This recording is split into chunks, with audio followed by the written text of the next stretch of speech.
বিসমিল্লাহির রহমানির রহিম। قد جاءكم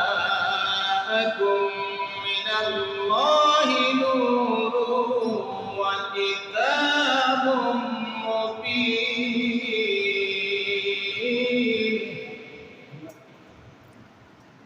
আমার আল্লাহ পবিত্র কুদরতি জবান দিয়ে বলছেন, তোমাদের মধ্যে আমি স্পষ্ট কিতাব এবং নূর পাঠিয়েছি, প্রেরণ করেছি। যাই হোক, একদিন জিবরাইল আমিনকে জিজ্ঞাসা করলেন, হাদিসটা তেলাওয়াত করে বলি। আন আবি হুরায়রা রাদিয়াল্লাহু তাআলা আনহু আলাইহিস সালাম সাআলা জিবরাইল আলাইহিস সালাম فقال يا جبريل كم عمرك من السنين؟ فقال يا رسول الله صلى الله عليه وسلم لست أعلم غير أن في الحجاب الرابع نجما يطلع في كل 70,000 سنة مرة رأيته 2,000 مرة فقال يا جبريل وعزة ربي أنا ذلك الكوكب চিৎকার মেরে বলুন সুবহানাল্লাহ।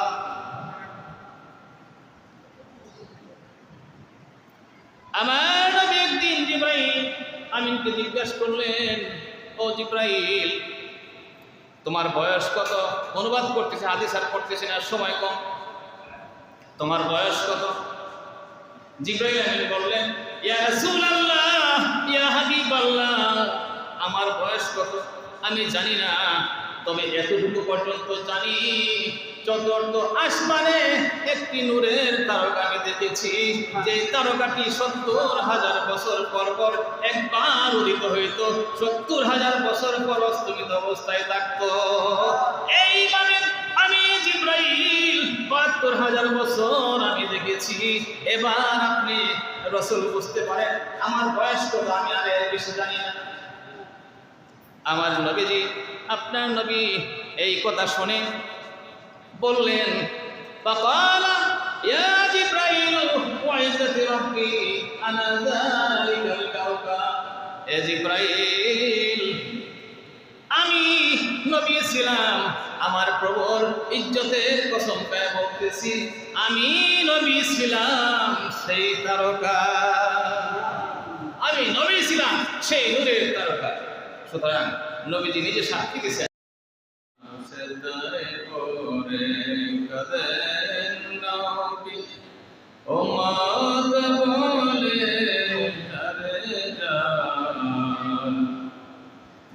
করে দেন মাবুদ আল্লাহ, আমার উম্মত গুনাহগার, আল্লাহুম্মা সাল্লি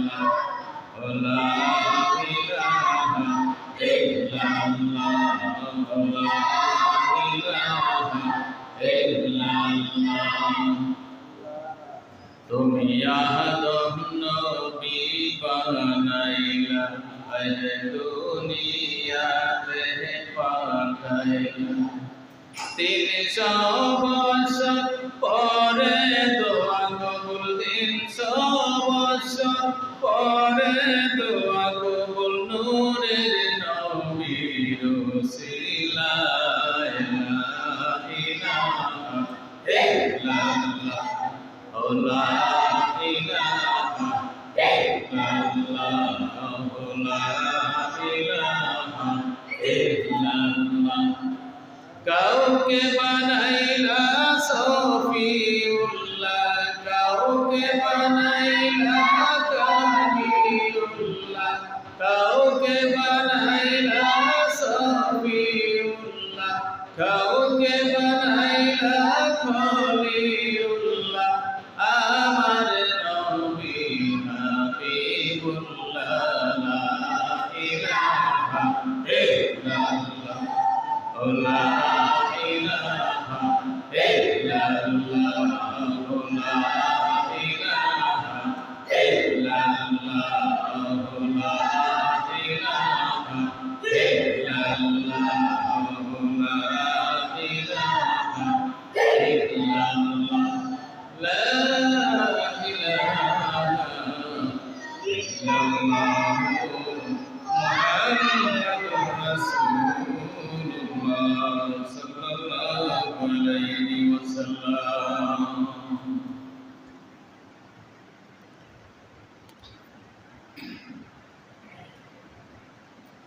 পেয়ারা হাজিরিন,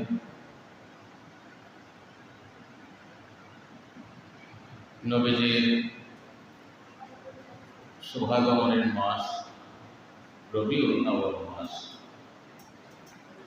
জন্ম বলি নাই এই কারণে, নবীজি তো আগে থেকে সৃষ্টি, ঠিক না বেটি? পৃথিবীতে আসার আগেই নবীজি সৃষ্টি, অতএব পৃথিবীতে আগমন করেছেন, শুভাগমন করেছেন 12 রবিউল আউয়াল, ঠিক আছে না? দিনেও না রাত্রেও না, সুবে সাদিকের সময়।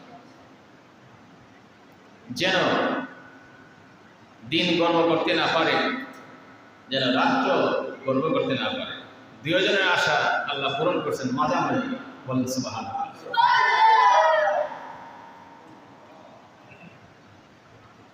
আমার আপনার নবীজি এমন নবী ছিলেন যিনি মায়ের গর্ভে থাকতে মা জননী বুঝতে পেরেছেন যে আমার গর্ভে যে সন্তান, আমার গর্ভে যে সন্তান ধারণ করেছি সেই সন্তান সাধারণ মানুষ নয়, উনি স্বপ্নে বুঝতে পেরেছেন। তবে আমাদের সাধারণ মায়েদের মতো পেট দেখা যেত না, উঁচু দেখা যেত না, আল্লাহ তাদের কুদরতের সাহায্যে নরমাল অবস্থায় ছিল, বলেন সুবহানাল্লাহ। বিভিন্ন স্বপ্নের মাধ্যমে বুঝতে পেরেছে যে ওনার গর্ভে সন্তান আছে, সাধারণ মানুষ নয়, উনি এক নূর হয়ে পৃথিবীতে আগমন করতেছেন, বলেন সুবহানাল্লাহ। মা আমিনা রাদিয়াল্লাহু তাআলা আনহা বিভিন্ন স্বপ্নের মধ্যে বুঝতে পেরেছেন আমার গর্ভে যে সন্তান আসতেছে, ভবিষ্যতে যে সন্তান হবে সাধারণ সন্তান নয়, এই সন্তান আল্লাহর নবী হয়ে যাবে। আমাদের সাধারণ মায়েরা প্রসব করে প্রসব বেদনা হয়, ঠিক না ঠিক? মা আমিনার প্রসব ব্যথা হয় নাই। আমাদের সাধারণ মানুষ স্বাভাবিকভাবে যে অবস্থায় প্রসব করে, আমার আপনার নবী ওই স্বাভাবিক অবস্থায় প্রসব করেন না। আমি ভাষার সুন্দরার্থে আমি ভেঙে বলতেছি, আপনারা বুঝে নেবেন। আমার নবী আপনার নবী কেন অন্যান্য নবীগণ বর্তমান যুগে অথবা আগের যুগে স্বাভাবিকভাবে যে প্রসব করেছেন এইভাবে প্রসব করে নাই। অন্যান্য নবীগণ নাভির নিচ থেকে প্রসব করেছে, লজ্জাস্থানের উপরে নাভির নিচ থেকে মাঝামাঝি অবস্থায়, এখন বর্তমানে যে সিজার হয় ধরে নিতে পারেন, এই জায়গায় থেকে আল্লাহর কুদরতিভাবে অন্যান্য নবীগণ প্রসব করেছেন, বলুন সুবহানাল্লাহ। আমার নবী আপনার নবী তো দূরের কথা, আমার নবী আপনার নবী প্রসব করেছেন দুনিয়াতে। প্রসব করার আগে হুর গিলমান বিরাজমান হয়ে গেছে, সুবহানাল্লাহ। শুধু তাই নয়, কোটি কোটি ফেরেশতা নাযিল হয়ে গেছে স্বাগতম জানানোর জন্য যে আখিরি নবী দুজাহানের বাদশা কামলিওয়ালা দুনিয়াতে আগমন করতেছে। শুধু তাই নয়, আমরা মিলাদ কিয়াম করলে যে তাওয়াল শরীফ পাঠ করি, আসিয়াতু মারিয়াম রাদিয়াল্লাহু তাআলা আনহুমা বলি কিনা, এই নবীজির আগমনের সময়, দুনিয়াতে আগমনের সময় আসিয়া এবং মরিয়ম তারা আগমন করেছিলেন, বেহেশতের গোলগোলমান আগমন করেছিলেন প্রসব হওয়ার সুবিধার জন্য, সমস্ত সেবা শুশ্রূষা করার জন্য, বলেন সুবহানাল্লাহ। তাহলে কি আমার আপনার নবী কি সাধারণ মানুষ হয়ে জন্মগ্রহণ করেছে? না, অবশ্যই না। বিশেষ ব্যবস্থায় আল্লাহ পাকের কুদরতির সাহায্যে দুনিয়াতে আগমন করেছেন। পেটে থাকা অবস্থায় আমরা স্বাভাবিকভাবে মায়ের নারের সাথে ওই সন্তানের নারী সংযুক্ত হয়, নারীর সাথে, ঠিক না ঠিক, সংযুক্ত হয়ে খাবারটা রক্ত শোধনের মাধ্যমে খাবারটা যায়। সুবহানাল্লাহ বলেন।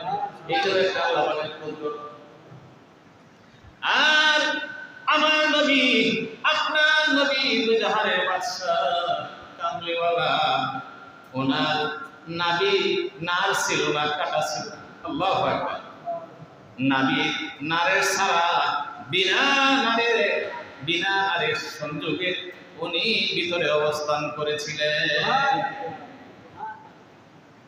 আমাদের সাধারণ বাচ্চারা তো গর্ভে থাকা অবস্থায় মায়ের নারীর সাথে সংযোগ থাকে, উনি নারীর কর্তন অবস্থায় অর্থাৎ নারীর সাথে সংযোগ ছাড়াই ছিলেন। সুবহানাল্লাহ। নাবি আমাদের সাধারণ বাচ্চারা মুসলমান অবস্থায় জন্মগ্রহণ করে না, অর্থাৎ সুন্নত কাম করায় না। আমাদের এলাকায় সুন্নত কাম বলে, সুন্নত কাম অর্থাৎ মুসলমানি, হ্যাঁ, কেউ এক এক টাকায় ভাষা। তো নবীজি অর্থাৎ খাতনা বলে, খাতনা অবস্থায় জন্মগ্রহণ করে না সাধারণ বাচ্চারা, ঠিক না ঠিক? আবার আপনার নবী দুনিয়াতে আগমন করেছেন, শুভাগমন করেছেন খাতনা অবস্থায়, বলেন সুবহানাল্লাহ। শুধু তাই নয়, আমার নবী, আপনার নবী দুনিয়াতে আগমন করার সময় কোনো প্রসব ব্যথা ছিল না। মা আমিনা প্রসব ব্যথা অনুভব করে নাই। উনি বুঝতে পেরেছে ওনার গর্ভ থেকে একটা নূর বাহির হয়ে গেছে, আলোকিত হয়ে গেছে। ফেরেশতারা ধরে নিয়ে কিছুক্ষণ পরে আবার নিয়ে আসার পরে সেজদায় পড়ে গেছেন। সেজদায় পড়ে সঙ্গে সঙ্গে উনি সাক্ষী দিয়েছেন, আশহাদু আল্লা ইলাহা ইল্লাল্লাহ ওয়া আন্নী রাসূলুল্লাহ। কোন কিতাব আছে সেজদায় পড়ার আগে উনি সাক্ষ্য দিয়েছেন যে আল্লাহ এক এবং আমি সাক্ষ্য দিয়েছি আল্লাহ এক এবং আমি হলো আল্লাহর রাসূল, ওয়া আন্নী রাসূলুল্লাহ, আমি হলো আল্লাহর রাসূল। এবং কোন কিতাবে আছেন সেজদায় পড়ে উম্মতের জন্য কাঁদতেছেন, ইয়া রাব্বি হাবলি উম্মতি, বলতেছেন ইয়া রাব্বি হাবলি উম্মতি। দেখেন আখিরি জামানার নবী দুজাহানের বাদশাহ, কত মুজিজা। সুবহানাল্লাহ। জন্ম থেকে গর্ভ থেকে শুরু হয়ে শুধু মুজিজা মুজিজা। যখন প্রসব হওয়ার পরে 15-16 দিন 17 দিন পরে কিতাবে আসছে, আরবের মধ্যে তখন কথা ছিল যে দুধবার মাধ্যমে বাচ্চারা লাইতে পারত, কেন ফ্রি ভাবে ঘোরাফেরা করে ভাষা শিখে একটু বড় হয়ে মার কাছে দিয়ে দিত একটা হাদিয়ার মাধ্যমে, পয়সার মাধ্যমে। এইভাবে তারা লালিত পালিত করত। আমার নবী, আপনার নবীকে লালন পালনের জন্য মা হালিমাতুস সাদিয়ার কাছে দিয়েছেন। অনেক নারীরা গরিব ছিল, সন্তান থেকে নেয় না। হালিমাতুস সাদিয়া উনি বলছে, যাই হোক বাচ্চাটা দেখতে অনেক সুন্দর, মায়া লাগছে, গরিব হয়েছে কি হয়েছে, আমি নিয়ে যাব। সুবহানাল্লাহ। নিয়ে লালন পালন করার সময় উনি গরিব ছিলেন। অন্যান্য ছাগল বকরি দুধ শুকায় যায়, ঘাস খায় না।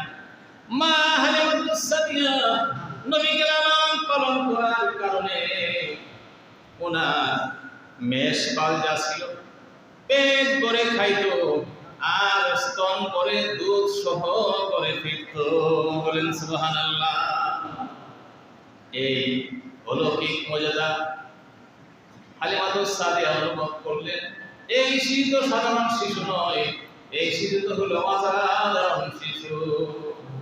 তাদের গরিবী হালত নবীজিকে লালন পালন করার কারণে তাদের আর্থিক অবস্থা সচ্ছল হয়ে গেছে। এই জন্য যারা অসুবিধায় থাকেন, আর্থিক অভাব অনটনে থাকেন, তারা বেশি বেশি দরুদ পড়বেন। আল্লাহ পাক রব্বুল আলামিন আপনার দুনিয়া এবং আখিরাতের কামিয়াবি দান করবেন। বলুন সুবহানাল্লাহ। নবীজি দুনিয়াতে আগমন করেছেন। আমরা একটু নাতে রাসূলের ভাষায় আমরা সুন্দরভাবে শুনি। দুনিয়াতে আগমন করেছেন এবং আগমন করার পরে কালিমাতুস সাদিয়া লালন পালনের দায়িত্ব গ্রহণ করেছেন। রাসূল এসেছে, হাবিব এসেছে, রাসূল এসেছে, হাবিব এসেছে, নূর এসেছে, নূর নবী এসেছে, নূর এসেছে, নূর নবী এসেছে, নূর নবী এসেছে, নূর নিয়ে এসেছে, সেই নূরেতে তামাম জাহান আলোকিত হয়েছে। রাসূল এসেছে, হাবিব এসেছে, নূর এসেছে, নূর নবী এসেছে, সেই নূরের তেজ গিয়ে চাঁদ শুরুতে পড়েছে, লক্ষ তারা সেই নূরেতে উদ্ভাসিত হয়েছে, সুখ তারা বেসেছে, মিটি মিটি জ্বলেছে, নূর নবীজির আগমনে খুশির জোয়ার উঠেছে। রাসূল এসেছে, হাবিব এসেছে, নূর এসেছে, নূর নবী এসেছে। বলতেছিলাম গজল নাতে রাসূল অনেক লম্বা, কিন্তু সময় তো কম, সামান্য একটু বললাম। আমাদের নবীর প্রেম যদি অন্তরে না থাকে বাবা, তাহলে কোন ইবাদত বন্দেগী কোনো কাজে আসবে না।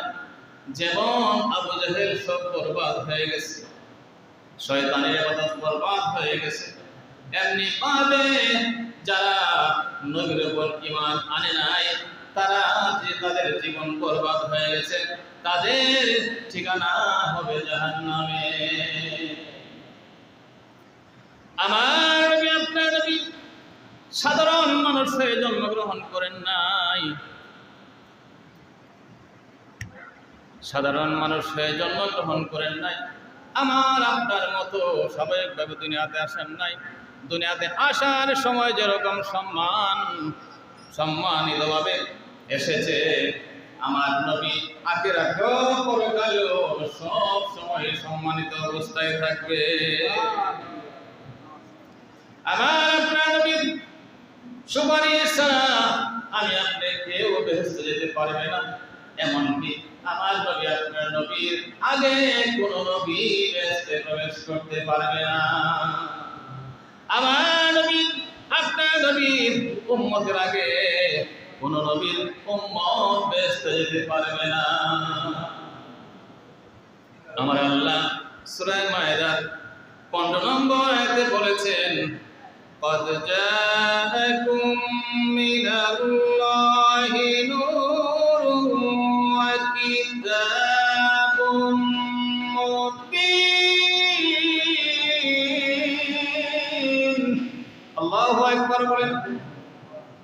আমার আল্লাহ সূরা মায়েদার 15 নম্বর আয়াতে আমার আল্লাহ ওয়াজ করতেছেন, তোমাদের মধ্যে আমি আল্লাহ স্পষ্ট কিতাব এবং নূর পাঠাইয়া দিয়েছি। তাফসীরে জালালাইন, তাফসীরে রুহুল বয়ানে এসেছে, এই নূর বলতে আমার আপনার নবীর নূরকে বোঝানো হয়েছে, আর কিতাব বলতে পবিত্র কুরআন শরীফকে বোঝানো হয়েছে। কুরআন শরীফ এমন একটা কিতাব, যে কিতাব সারা জিন্দেগি পড়লে কোনো ক্লান্তি লাগে না। ঠিক আছে, ঠিক।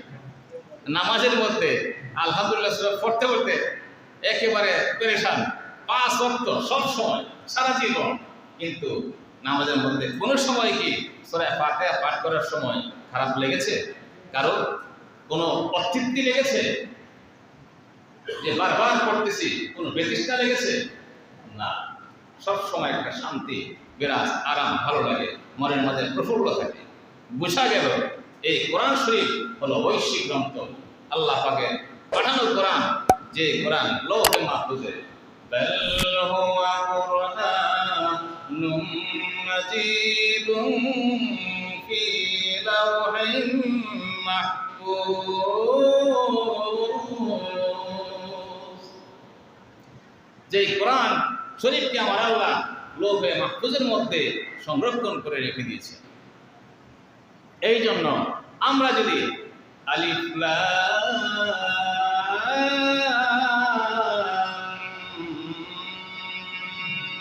মিম এই তিনটা অক্ষর যদি আমরা তেলাওয়াত করি, প্রতিটা অক্ষরের বিনিময়ে 10টা করে নেকি হবে।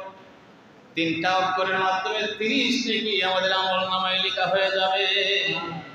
এই তিনটা অক্ষরের ব্যাখ্যা আজ পর্যন্ত কোনো তাফসীর কারণ বিস্তারিত করতে পারে নাই, তবে সংক্ষিপ্তভাবে এসেছে যে আলিফ দিয়ে আল্লাহ, লাম দিয়ে জিবরাইল, মিম দিয়ে মুহাম্মদ, এই তিনটা অক্ষর দ্বারা এই তিনটা জিনিসকে বোঝানো হয়েছে। আর বাকি সব কিছু আমার আল্লাহ এবং আল্লাহ রাসূল ভালো জানেন। সুবহানাল্লাহ। এই জন্য আমরা বলতেছিলাম যে নবীজি কে আমার আল্লাহ নূর বলে সম্বোধন করেছেন, আরো অনেক আয়াত আছে, আমরাও নূর হিসাবে মানব। তবে স্বাভাবিক একটা ফয়সালা দেই, যারা আলেমরা নূর এবং মাটি নিয়ে তর্ক করে তারা করুক। তবে সাধারণ মানুষকে আমি একটা বুদ্ধি দিই, হুজুর আমরা কোন দিকে যাইতাম? মাটি দিয়ে যাইতাম, নূরের দিকে যাইতাম। তবে আপনারা সাধারণ মানুষ তর্ক করবেন না, আপনাদেরকে একটা পাতারে বুদ্ধি শিখাই দিই। 2 সারে ঝগড়া লাগে, পাতারে আবার একটা সারে মারে ফেলে, মানে অনেক সময় পাতারে আরেক সারে খাবারে ধাক্কা। আপনারা 2 আলেমে ঝগড়া লাগুক, নুন নিয়ে মাটি নিয়ে কোনো সমস্যা নেই, তারা বুঝে, তারা দলিল দিব একে অপরকে। তবে নূরের পক্ষে দলিল বেশি, মাটির পক্ষে না। আমরাই তো মাটি দিয়ে তৈরি না, আমরা হলো মানুষের বীর্যের মাধ্যমে তৈরি। সূরা ইয়াসিনের শেষ আয়াতে আছে, সূরা দাহরের মধ্যে আছে, যা তেলাওয়াত করতেছি না, সময় কম, এই জন্য যার সূরাগুলির নাম বললাম। আদম নবী মাটি দিয়ে তৈরি, আমাদের আদম আদি পিতা উনি মাটি দিয়ে তৈরি। তাহলে নবী কিভাবে মাটি দিয়ে তৈরি হবে? অসম্ভব, ইম্পসিবল, হতে পারে না। উনি যদি মাটি দিয়ে তৈরি হইতো তাহলে এই আরশে মহল্লাতে কাবা কাউসাইন নবী এবং আমার মাওলা এমন ভাবে দিদার হয়েছে, যেমন ভাবে প্রেমিক প্রেমাস্পদ মিলিত হয়, এমন ভাবে কাছাকাছি মিলন হয়েছে, এমন ভাবে কাছাকাছি গিয়েছে, যেমন ভাবে একটা ধনুক বাঁকা করে যদি আপনি গুলি মারেন তাহলে যতটুকু কাছাকাছি এতটুকু কাছাকাছি গিয়েছে। সূরা নজম তার প্রমাণ। আমি আর আয়াত বললাম না, সময় কম, এই কারণে সূরা নজমে আছে, আপনারা কোরআন খুলে দেখতে পারবেন। এই জন্য আমার আল্লাহ বলেছেন বিসমিল্লাহির রহমানির রহিম قد جاءكم من الله نور وكتاب مبين।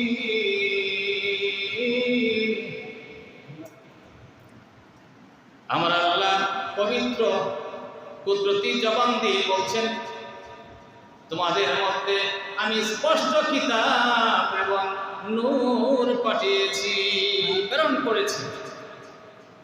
যাই হোক, একদিন জিবরাইল আমিনকে জিজ্ঞাসা করলেন, হাদিসটা তেলাওয়াত করে ফেলি।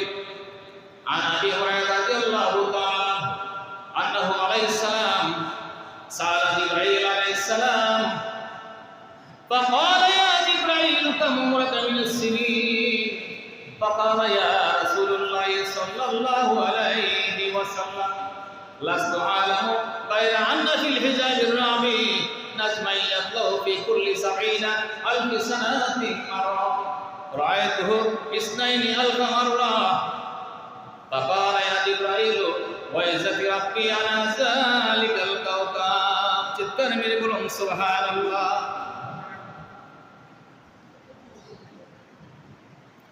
আমার নবী একদিন জিবরাইল আমিনকে জিজ্ঞাসা করলেন, ও জিবরাইল, তোমার বয়স কত? অনুবাদ করতেছে, হাদিস আর করতেছে না, সময় কম। তোমার বয়স কত? জিবরাইল আমিন বললেন, ইয়া রাসূলুল্লাহ, ইয়া হাবিবাল্লাহ, আমার বয়স কত আমি জানি না, তবে এতটুকু পর্যন্ত জানি, চতুর্থ আসমানে একটি নূরের তারকা আমি দেখেছি, যে তারকাটি ৭০,০০০ বছর পর পর একবার উদিত হইত, ৭০,০০০ বছর পর অস্তমিত অবস্থায় থাকত। এইভাবে আমি জিবরাইল ৭২,০০০ বছর আমি দেখেছি। এবার আপনি রাসূল বুঝতে পারেন আমার বয়স কত, আমি আর এর বেশি জানি না। আমার নবীজি, আপনার নবী এই কথা শুনে বললেন, ফাকালা ইয়া জিবরাইল ওয়া ইজ্জাতি রাব্বি আনা যালিকাল কাওকাব। এ জিবরাইল, আমি নবী ছিলাম, আমার প্রভুর ইজ্জতের কসম করে বলতেছি, আমি নবী ছিলাম সেই তারকা, আমি নবী ছিলাম সেই নূরের তারকা। সুতরাং নবীজি নিজে সাক্ষী দিয়েছেন, আউয়ালাহু মা খালাকাল্লাহু নূর, সর্বপ্রথম আমার আল্লাহ আমার নূরকে সৃষ্টি করেছে। এই জন্য আমার নবী, আপনার নবী, দুজাহানের বাদশাহ কামলিওয়ালা সরকারে দো আলম নূরে মুজাসসাম রাহমাতাল লিল আলামিন কে আমরা বেশি বেশি স্মরণ করতাম, দুরূদ শরীফ পড়তাম, তাহলে দুনিয়া এবং আখিরাতের কামিয়াবি আমার আল্লাহ আমাদেরকে দান করবে। যখন আমার নবী, আপনার নবী দুনিয়াতে আগমন করলেন, খুশি হইয়া তার চাচা আবু তালিব দাসী সুয়াইবা নামক এক দাসী তাকে আজাদ করে দিয়েছিলেন। কেন আজাদ করে দিয়েছিলেন? বললেন, মনি, আমি শুনতে পেরেছি, আমি দেখেছি বা শুনতে পেরেছি আপনার ভাতিজা প্রসব করেছে আজকে। এই খবরটা আবু লাহাবকে দেওয়ার কারণে আবু লাহাব খুশি হইয়া সুয়াইবা নামক দাসীকে আজাদ করে দিলেন। বলেন সুবহানাল্লাহ। এই আজাদ করার কারণে যদি একজন ঈমান গ্রহণ করে নাই, কাফের বেঈমান যদি মৃত্যুর পরে আরাম পায়, শান্তি পায়, তাহলে আমি আপনি উম্মত হইয়া যদি ঈদ মিলাদুন নবী পালন করি রে বাবা, তাহলে আমরা কি দুজকের আগুনে জ্বলব নাকি? তার প্রমাণ হলো, যখন আবু লাহাব ইন্তেকাল করেছেন, ইন্তেকাল করার পরে তার ভাই আব্বাস স্বপ্নে দেখেন, ও আবু লাহাব, তোমার অবস্থা কি? তুমি তো নবীর সাথে দুশমনি করছো। ও ভাই, আর বলিও না, এই দুশমনি করার কারণে আমার অবস্থা ভালো না।